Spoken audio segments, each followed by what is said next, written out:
Arsenault, whose brother Brian Arsenault was killed in action. 82nd Airborne, Afghanistan.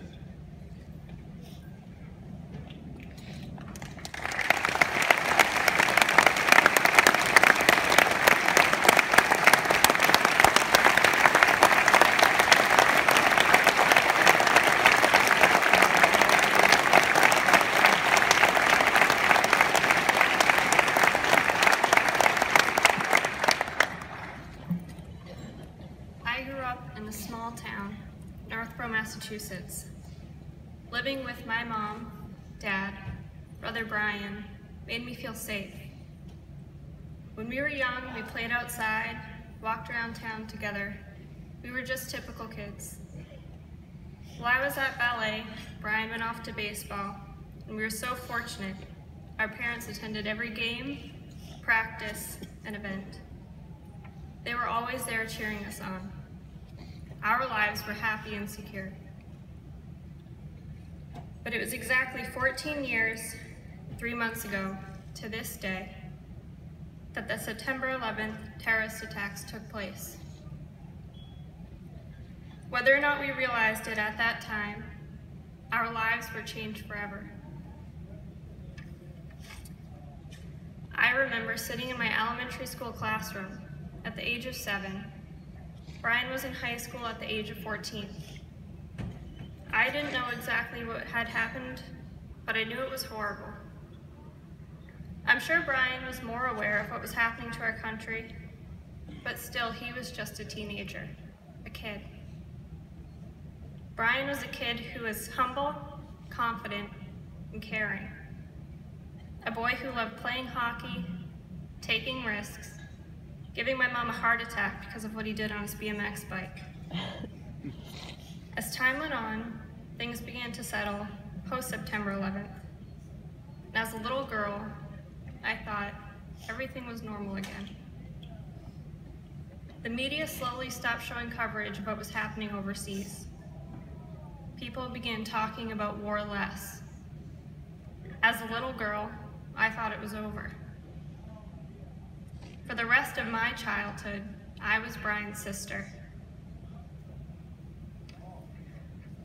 You're all probably thinking, well, this is pretty obvious, but I took a lot of pride in being just that. Throughout my years in middle and high school, my teachers would ask me, "Are you Brian's sister?" And I would smile. Sure was. Every teacher in our high school adored him. Whether he did well in class or not, his personality was the reason they loved him. Brian was everybody's friend. He was not afraid to make friends with those who didn't fit in or felt like they didn't belong. He enjoyed people who were a little different, could carry on a conversation for hours. At the end of my high school career, and as I entered my first year of college, there was a shift in our relationship. Our 7-year age gap seemed to vanish completely. Instead of just being his little sister, I was promoted. I got to be Brian's friend. We could tell each other everything, including the tattoo I got on my 18th birthday that Mom and Dad didn't know about.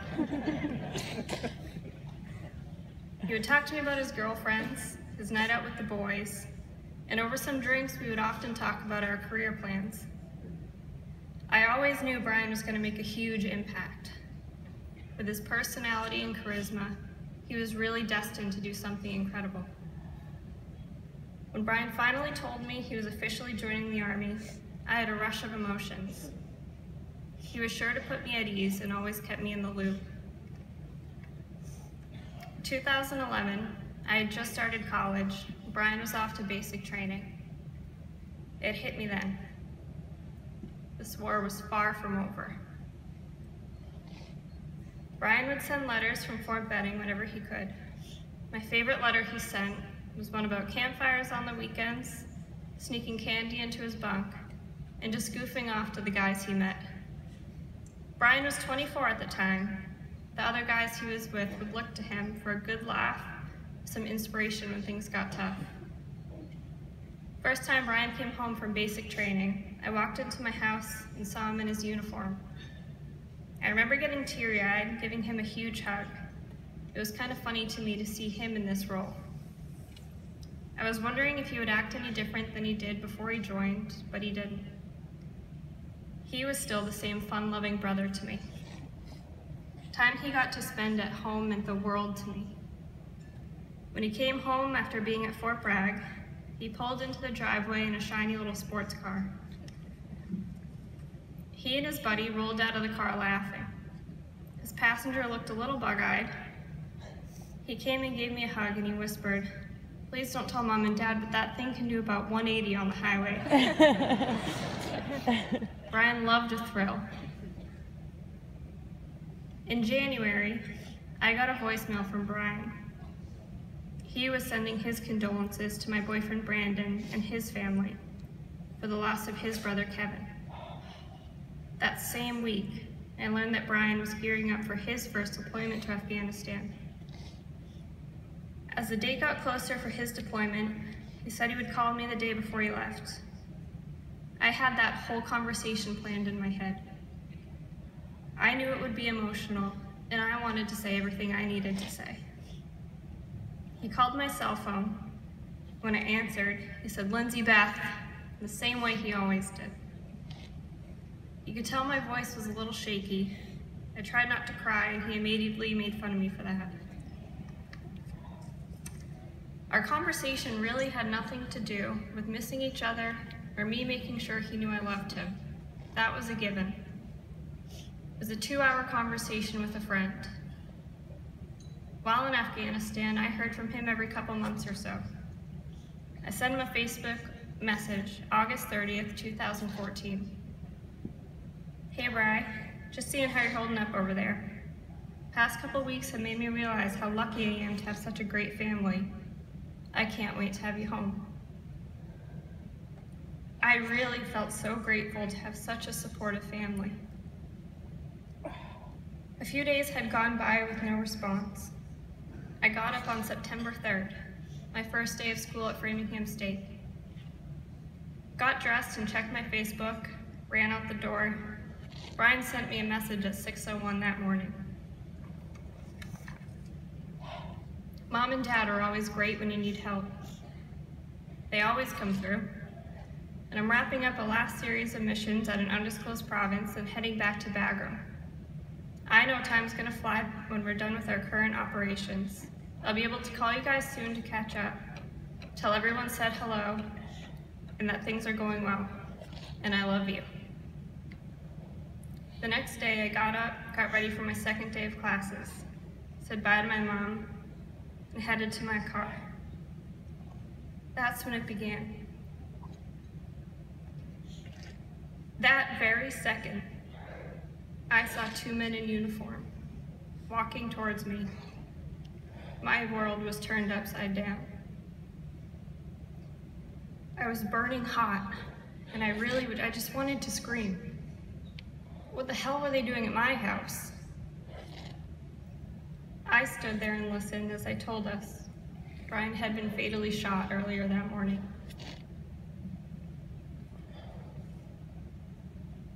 In the following days, I learned more about Brian's accomplishments. Brian was never one to brag or even mention any sort of accomplishment or achievement. Even more eye-opening was how well the men that served with him knew him.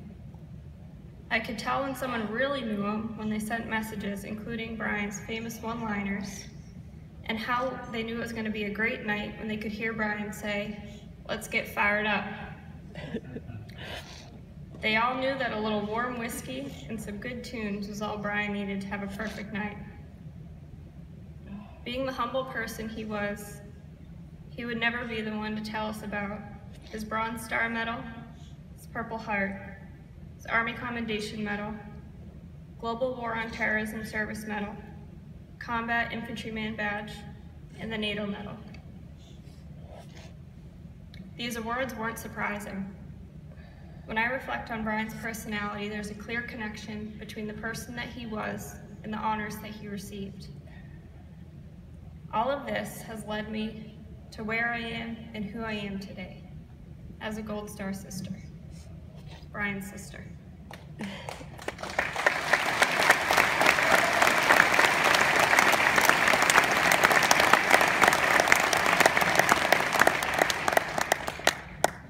I remember learning about Mass Fallen Heroes, thinking, just wasn't ready. I was wrong. Siblings Retreat was my first experience, meeting other Gold Star siblings, connecting with Dan and Chris. The experience was exactly what I needed. I made a real connection with some amazing Gold Star families. I got to see a wonderful concert with my parents, and we all traveled to France together. And through all of this, I know that Brian was smiling down on us, proud of the choices we've made, and knowing how hard they've been. I'm proud to be a sister, and I always will be. For those of you who didn't know Brian, if he were here tonight, he would be over at the bar with a glass of warm whiskey, or probably sneaking it on his own. In true Brian style, I'd ask that you all raise a glass with me tonight.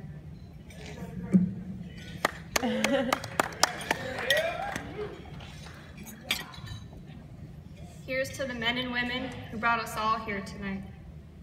We love them. We're forever thankful for their sacrifice until we see them again. Yeah. I love you, honey. Thank you.